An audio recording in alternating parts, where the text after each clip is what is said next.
Good morning, good afternoon, good evening, good night, wherever you are, whenever you are. Welcome to a new Breakout Solutions live stream. I'm your host, Matt Batiri, here with my SHIT has hit the fan, Wasim Debussy. How are you, my friend? Look, we don't make any money from this YouTube channel, but we try and at least make a few cents for each video that we do put out. So if we demonetize ourselves by swearing, that 3 cents could go a long way in the future, especially if we're buying Satoshis. So, guys, yes, things are falling apart. We've been talking about this. Wasim has been specifically talking about this for the last year, that banks are going to collapse. And the man is a wizard. They call him Morpheus for a reason. He gives you the red pill and the blue pill. You got to decide. And hopefully you've been listening to what this man has been preaching. So, look, I'd like to give him a round of applause, a pat on the back, because he's been calling this for a while. It's been out there. And, look, the day has finally come. Chaos has arrived. But thank goodness people are becoming smarter and putting their money towards a safe asset. No, not gold. Bitcoin. Bitcoin pumping 20% over the last 24 hours. Absolutely going berserk. It looks like we're going to 30K, ladies and gentlemen. It looks like we're going to 30K. People are motivated. People are like, F the banks. All right, I want to use DeFi, stuff TradFi, stuff centralized exchanges. You've done worse by us. Get yourself a MetaMask, trade on Uniswap, PancakeSwap, QuickSwap. You name the swaps. Use those exchanges. Don't KYC. Pull yourself out from this strangle, or what we like to call the matrix. Oh, mate. With him. as honored I am with that introduction, I really, I don't want Bitcoin to go to 30K yet. As much as I know it's going to, and it might even get to, we know that Bitcoin will one day become $500,000 or $1 million. I still haven't bought enough Bitcoin. But before we get started, I want to play a very special video. We've got to play the meme today, so we got to play the meme. Can you play the meme for us, Matty? Before here we go. Going to be that's no, and it could be the meme. All right, yeah, you do it.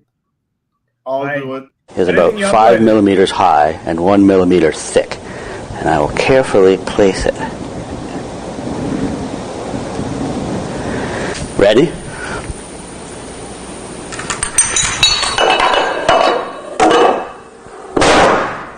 Boom. That is actually what could potentially happen right now. I know it looks bad. I know we're laughing because it's a meme, but it's actually serious out there today, guys.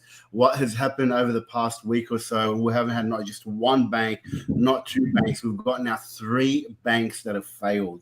So we started off with, as you guys know, we spoke about Silvergate.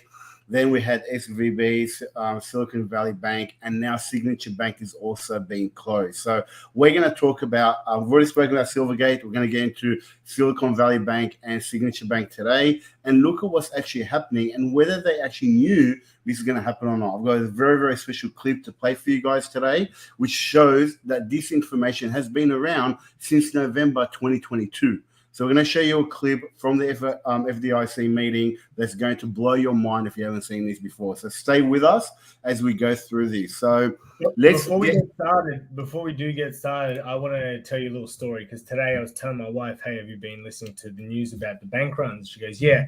I said, look, Dale, I think, I know we live in Australia, but what happens in America usually ripples across the world. I said I started looking at all these stock prices of all the major banks in Australia: Combank, Westpac, Westpac, St. George, ANZ, all banking stocks in Australia are down today. Don't think that the educated are thinking, hey, if it's going to happen over there, it could possibly happen over here. Look at what happened with COVID. It just ends up being a ripple effect. You don't think it's ever going to come to you, right?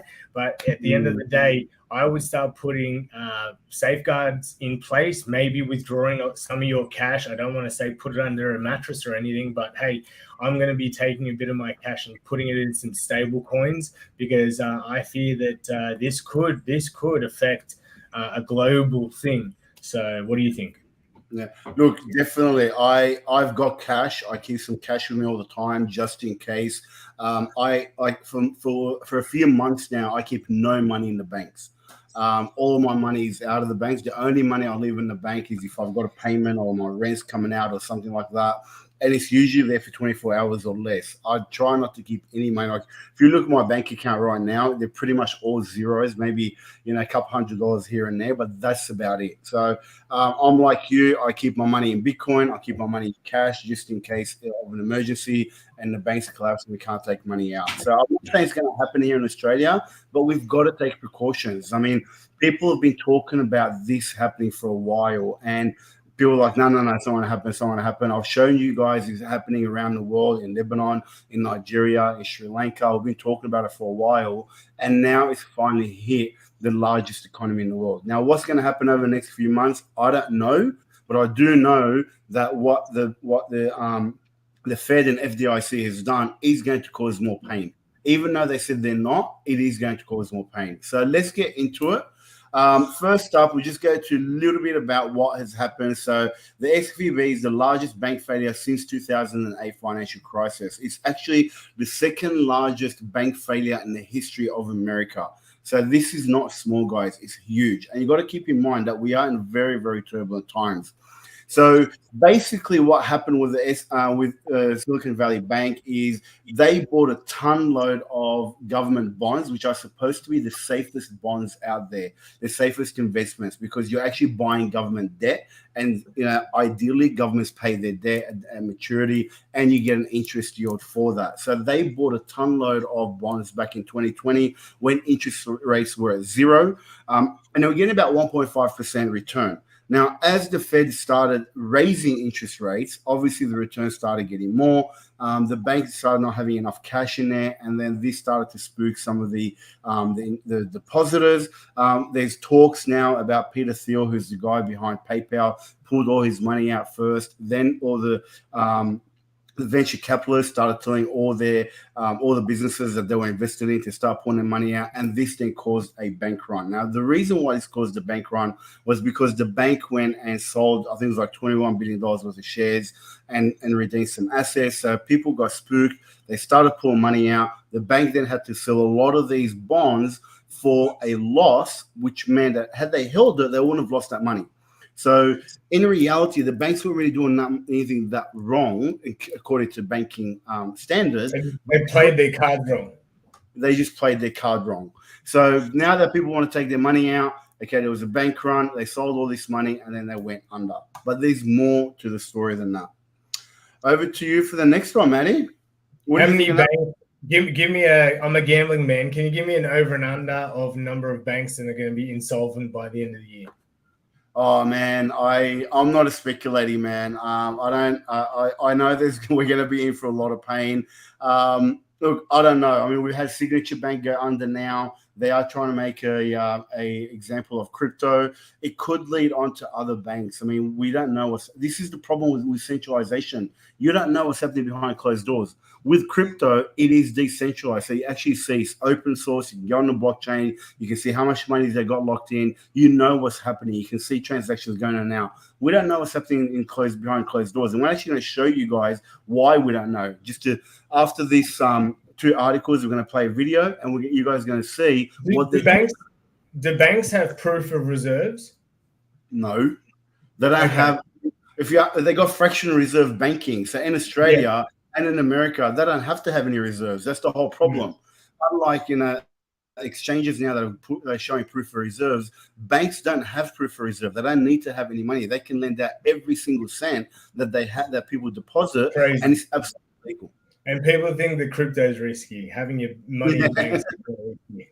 100%. All right, guys. Next here, we got U.S. Federal Reserve governs to hold closed doors on Mondays. So basically, this meeting is to talk about, obviously, we'll review and determine the discount rates to be charged by the Federal Reserve banks. So the central bank did not provide further details, but the meeting followed the collapse of Silicon Valley Bank, the biggest failure since 2008 financial crisis. And the bank's collapse has significant impacts on global markets, banking stocks, and California tech entrepreneurs. So Wasim's obviously just covered it briefly. If you also want to see more information on it, check out his video from yesterday. He's got a 10 to 15 minute video on exactly what happened, and he goes into detail. Let's see. All right. So next one is Silicon Valley employees received bonuses hours before government takeover. So what has actually happened is this has actually come out. You've got the wrong screen on the wrong. No, I can't connect to the web page for some reason. So okay. Me. Do you want me to share my screen? Keep reading. That's right. If you want to share your screen, go. Yeah. Let me do that. Of course. Things always go wrong when you go live, guys. We do apologize. All right. So what we're seeing here, Silicon Valley Bank's employees received bonuses hours before government takeover. The CEO actually went and did a 2-minute video in which he said that he no longer made decisions at the 40-year-old bank, according to sources. Now, the people in this bank, it was something like 8,528 employees received anywhere between $12,000 to $140,000 in bonuses before the bank collapsed. This bank, the average employee, this was the highest paying bank in America. The average employee was making $250,000 a year working for this bank. So obviously they were very, very generous. People making a lot of money. They saw this happening. Banks this doesn't happen overnight. People on the inside know this is happening, but they still paid out all these bonuses. So if you keep in mind, if they got 8,528 employees making anywhere between 12,000 and 140,000, I'm going to say on the average 20,000. I want to say $20,000 average. So they said the average was 200 the average salary was 250. Yeah. I'm not going to talk about. Yeah, I'm going to lowball here, and I'm going to say 8,528 employees times $20,000 average. So that is $170 million in bonuses that were paid hours before the bank collapsed. Now, this stuff doesn't happen overnight, guys. This stuff happens over time. The banks see themselves getting into this situation. Bank runs, they made the mistake. They did a couple of bad calls, and people were like some of the big players were pulling money out early to save themselves. Now, we're going to show you guys a video, and this is available for anybody to go on the FDIC website. I hope they still got it there. You go onto webcast, the 8th of November, 2022, and you can watch the whole 3.5-hour meeting. I've actually downloaded this video myself just in case they do take it down, but we're going to play for you guys a video of exactly what they were talking about during this meeting. Now, this wasn't all one conversation. It was actually taking clips throughout the whole 3.5 hours, but it's about a 2-minute video that we're going to let you guys watch. And the front. It's a little bit conflicted, right? I mean, it's important that people understand they can be bailed in, but you don't want a huge run on the institution. But they're going to be. And it could be an early warning signal to the FDIC and the primary regulators when these things happen. And there may be some other prices. This is similar to what Jay was saying in the market that you can tell whether people understand who's going to be protected, who isn't going to be protected. It would be, I think, an interesting study to look at the evolution of market prices in a situation like March of 2020, for example, and see whether people understood what might happen. I might go further than that, Don, because I think that you look at the evolution. I think we have to sit down and talk to long-term debt investors and make sure that they, as a stakeholder group, fully understand bank debt today is not what it was before. It is not principal protected by design. And I think that that expectation, I like how you started off, Betsy, like it's all about expectation setting. And I think that is That is absolutely critical. If that doesn't hold, this whole thing doesn't hold. We're dealing with a society where people are getting their information in tweets. There's just no patience, I think, for going through the elaborate and careful planning that has gone on. It should be there. It should be accessible when people need to know. But I don't think you have much hope of reaching a public that doesn't have a professional need to know. I completely agree with that. I almost think you'd scare the public if you put this out. Like, why are they telling me this? Should I be concerned about my bank? Like, my insurance company doesn't tell me what they're doing with my assets. They just assume they're going to pay my claim, right? I think you've got to think of the unintended consequences of taking a public that has more full faith and confidence in the banking system than maybe people in this room do, that we want them to have full faith and confidence in the banking system. They know the FDIC insurance is there. They know it works. They put their money in, they're going to get their money out. So there's a select crowd of people that are in the institutional side. And if they want to understand this, they're going to find a way to understand this. There's a bunch of law firms represented in this room. There's a bunch of people that charge them by the hour a lot of money to explain this all to them. And it's fine. I don't have a problem with that. And they all have huge staffs. But I would be careful about the unintended consequences of starting to blast too much of this out in the general public. Yeah, interesting. Very interesting. So answer me this. If there is a bank run, once the money runs out, those people that can't take any of their money out, are they made whole by the government? Surely they don't just lose their funds. Well, there's more to this meeting. In this meeting, they actually talk about bail-ins. They talk about that, the government may not bail people out. And we saw this. The government said, we're not going to bail them out. Then they did the backflip on them because there's too much pressure. But there could come a time, and all that they did now was just kick the can down the road. But there could come a time when the government's going to say, no, we're not going to bail these banks out, and completely allow the system to collapse. If that happens and banks opt in for bail-ins, it's different than bail-outs. Bail-outs, the governments pay for it. Bail-ins, they take it from the depositor's money. So the depositor actually ends up holding the bag with an empty bag and have no money left. We saw this happen already in history. We saw it happen in Cyprus back in the early 2010s when the European Union decided that they're not going to bail out the banks of Cyprus. So the banks of Cyprus ended up taking money off the depositors.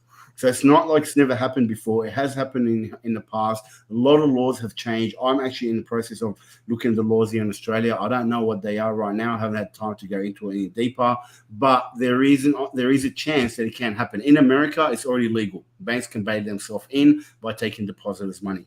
What do they do with the depositors' money? Like, who's it for? Why are they taking it? Well, they're paying debt. They're paying off their debt that they have.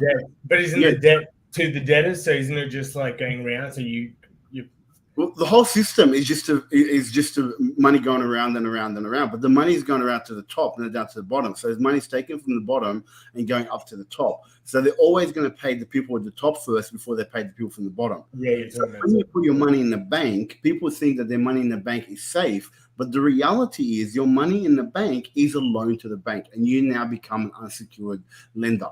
So if the bank collapses, you could end up with nothing. I know that we've got insurance, but the reality is even the FDIC, they didn't have enough money to pay this out because the FDIC only has $220 billion in funds, and they are insuring $22 trillion worth of money. So if the banking system collapses, the FDIC doesn't have enough money. So what the FDIC collapse? Well, they've got no money. What are they going to do? The insurance.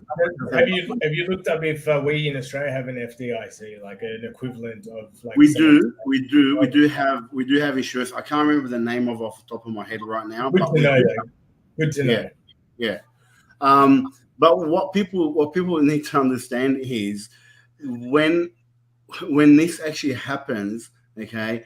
What the US government actually did now, what I was trying to say, what the government actually did was they did backstops. So they removed the name from being bailouts, and they've called it a backstop. So what's a backstop? So what a backstop is, they've gone, so when these bonds that the banks purchased back in 2020, let's say they were valued at $1,000. Let's say you bought a bond for $1,000, and that bond was paying you 1.5% per annum. So you're getting $1.50 on that per year.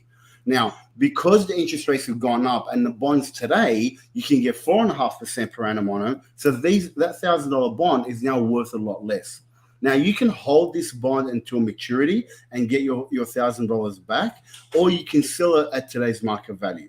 So what the government has done, because these bonds are worth a lot less, the government has said, no, we're going to do a backstop. So we're going to pay you what it was worth at the time of purchase. So they paid the original value, meaning the government has to print money to be able to pay the difference in the gap between what the bond is valued at now and what the bond was valued at purchase.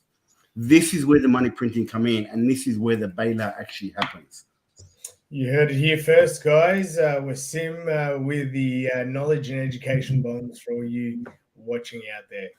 Well, we've had a green day in the market. As we can see, all the alts doing well except for Leo, which is great. Obviously, we spoke about Bitcoin pumping. Obviously, only 9% today, but another 9% yesterday as well. So 20% for the week. So it's skyrocketing. Fear and greed, we're at 56. So we did go down to the 40s, but we've rebounded, of course, with the market being so green. Alrighty, so we've changed things up a little bit today. We've got, we want to bring to you, obviously, the latest news and best tweets out there with all this FUD that's going on with the banking sector in the US.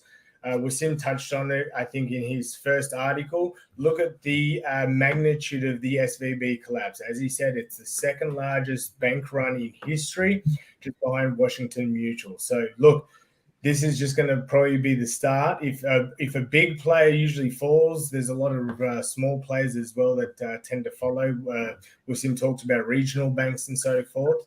People get freaked out, and there's so much social media out there to add more fear to every situation than there was 10, 20 years ago. Everyone wants to be informed. They're on Twitter, Facebook, Instagram, whatever.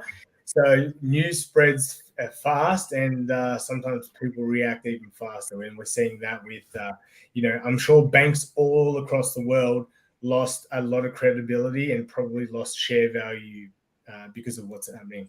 Yeah. And I think the other important thing is, and we're going to talk about this in a minute, is that what the Fed is doing is they're only securing the depositors' money. They're not securing investors' money. So there's a clear difference there.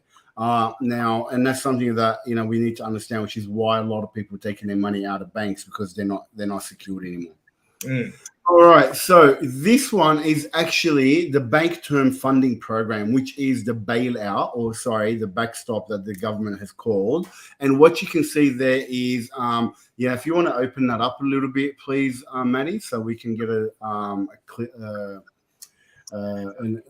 zoom in on it. So what you can see here is they provided this. So this is talking about the foreign bank that's eligible for primary credit.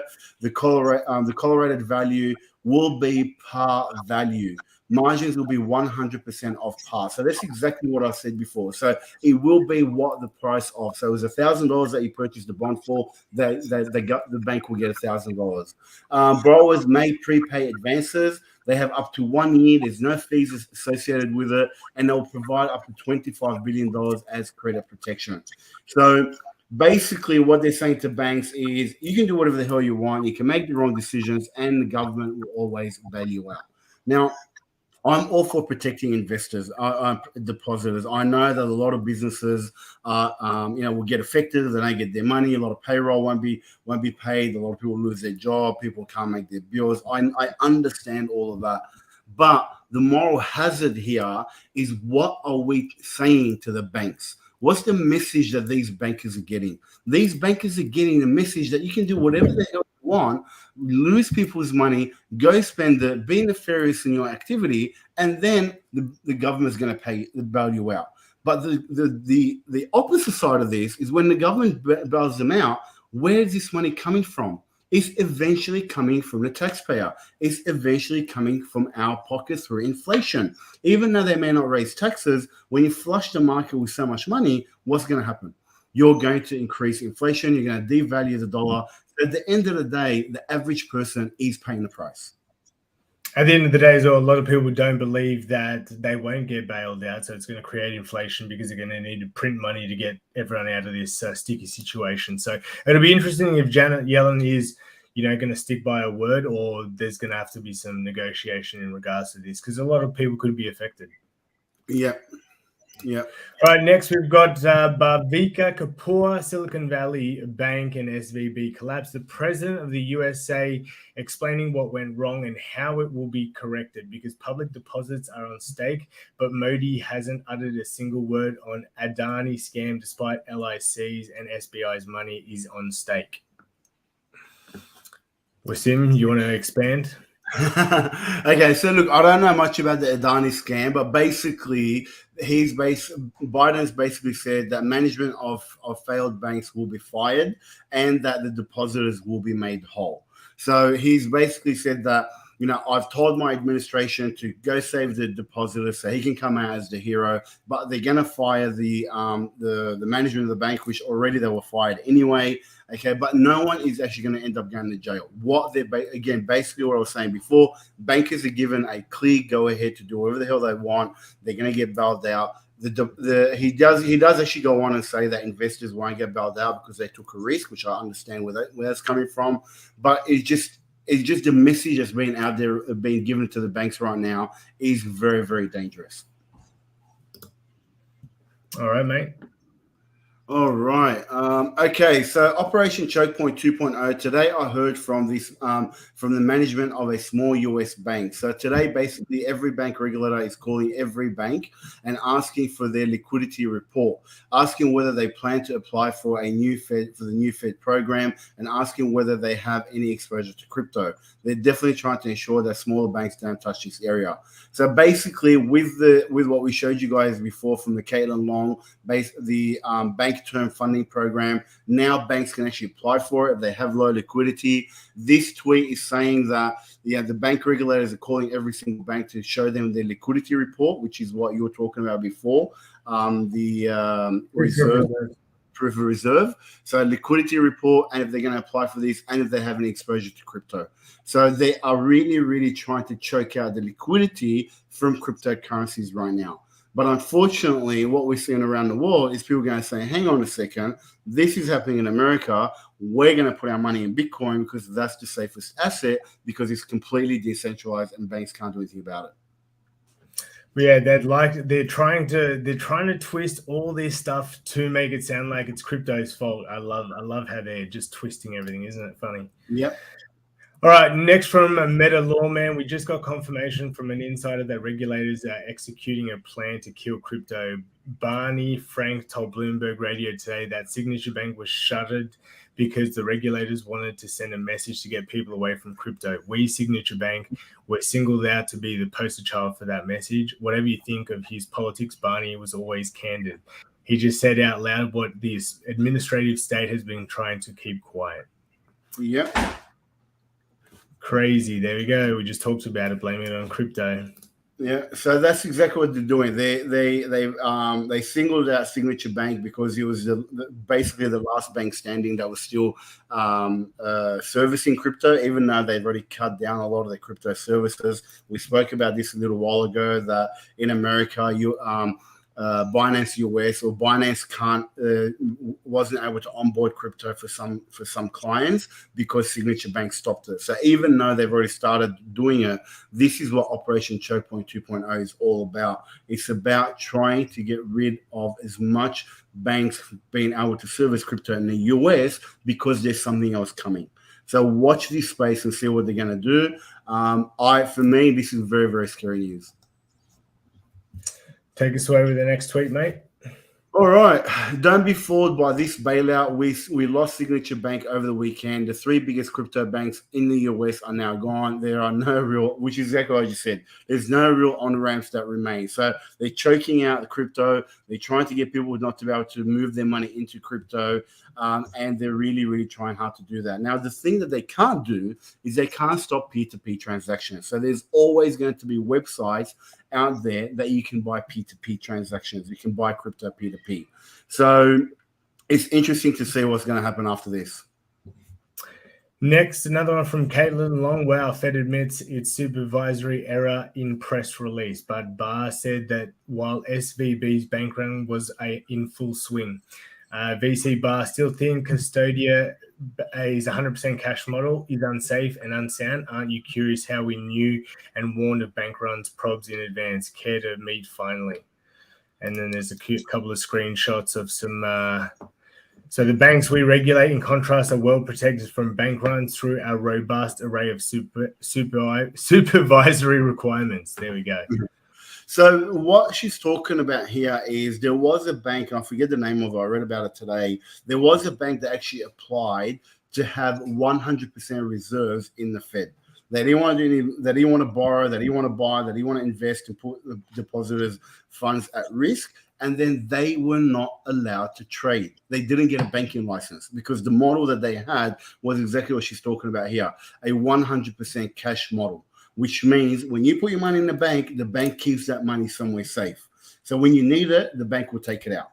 Okay, this is a different model than the way banks work. In this model, people have to pay for the service to keep their money in the bank, and the banks don't go lend it out. The current model is the banks take the money, they lend it out, they make billions and billions of dollars off it. They very, very risky, and then things like this happen. And they only need 10% of what they technically should be holding. Well, it depends what country you're in. Some in Australia is 0%. A zero? Yeah. I think I might go take out my cash this afternoon or something. I think I might just dump it all into a stable coin.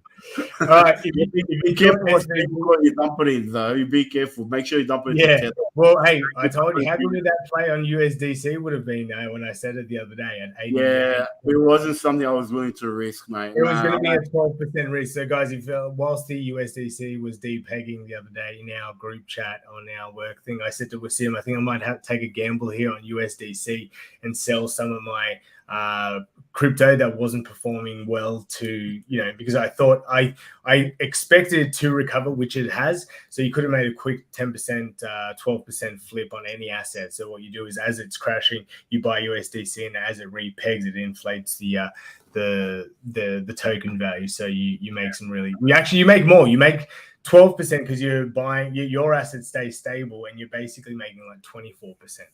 Yeah, it's kind of double. Anyways, next tweet. Wall Street Silver. If you thought SVB was bad, the Fed is sitting on unrealized losses of 1.2 trillion over their 8.3 trillion bond portfolio, and the Fed is losing money every day by paying dollars to commercial banks via reverse repos. So this one is basically showing that even the Fed Reserve is down $1.2 trillion. Guys, if you don't know what $1.2 trillion looks like, please go Google it. Type in Google, what does $1 trillion look like? There is a website, I don't remember off the top of my head, that actually shows you what $1 trillion looks like when it's printed. And they actually stack it up next to buildings and next to the Statue of Liberty. So $1.2 trillion is a lot of money. That's how much the Fed is against a $8.3 trillion portfolio. So, that's a huge amount of money that they're in the red. Yeah.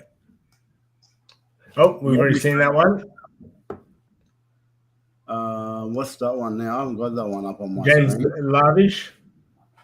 I don't have that one on my screen. Do you want to talk about it? Well, basically, guys, this is where I think it's talking about the inverse yields, the bonds that Wasim obviously spoke about. And obviously the assets and liability problems. He's just basically saying that the Fed's got the same issues. We've been talking about this. All they're going to do is just going to print their way out of this. It's going to create more inflation. We might even get hyperinflation, which is pretty scary to think. So a Bitcoin might be worth $500,000 a lot quicker than we think if things keep going south. That's right. All right, and the last one for today, guys, is just got off a Zoom meeting with the Fed, Treasury, FDIC, House and Senate. A Democrat senator essentially asked whether there is a program in plan to censor information on social media that could lead to a run on the banks, which is exactly what I showed you guys in that 2.5-minute clip that we played earlier. They spoke about how can we censor the information, how can we control the information coming out so that the truth doesn't come out to the public. Now, the great thing is we do have Twitter, and Twitter doesn't censor much information. I'm not saying they don't censor anything, but generally they don't censor much information.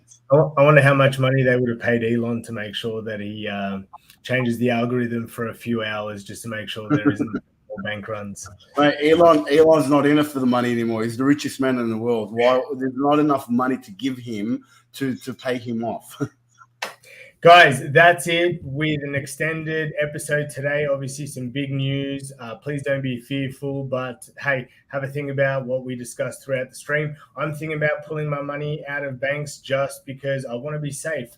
I don't want to just rock up one day and not be able to use any of my reserve cash. And lucky for me, I'm 90% in crypto. So that's a good thing. But still, the cash that I do hold, I want to make sure that it is safe because it's not a small amount. All right, guys. Thank you for watching. Please remember to like, subscribe, turn on all notifications, and we'll see you tomorrow afternoon for the altcoin research live stream. See you then. See you later, guys.